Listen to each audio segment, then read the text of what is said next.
Philippe. Un déluge de missiles sur l'Ukraine. La Russie a frappé plusieurs grandes villes aujourd'hui. Oui, et notamment Kiev, situation critique, dit-on, dans la capitale. Des frappes qui interviennent quelques jours seulement après le départ des troupes russes de la région de Kherson et en plein G20. Johan Tritz, ces attaques semblent avoir causé de gros dégâts. Oui, écoutez Hélène, c'était cet après-midi en Ukraine. Ce que vous entendez là, derrière moi, c'est le bruit des bombardements qui ont frappé Kiev en plein cœur. Aujourd'hui, près de 100 missiles sont tombés sur les principales villes du pays, Kharkov, Lviv ou encore Odessa, visés aussi.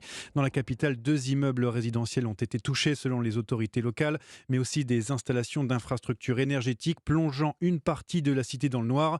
Écoutez ce témoignage d'une professeure de français sur place, contactée par Nina Drov pour Europe 1. Tout mon quartier est sans électricité et dans le noir. Donc je suis sortie de chez moi pour trouver l'électricité et boire quelque chose chaud.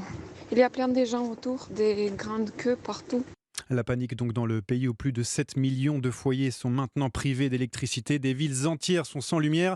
Lviv, Jitomir et Kharkov. Là-bas, le métro s'est même arrêté. La situation ne sera pas rétablie avant demain. Les habitants s'attendent donc à une nuit longue et froide. Le président ukrainien Volodymyr Zelensky demande à la population de rester prudente. Je vous demande de rester dans les abris pendant un certain temps. Il pourrait y avoir d'autres frappes. Il y a des coupures d'électricité, mais nous allons réparer. Nous survivrons à tout.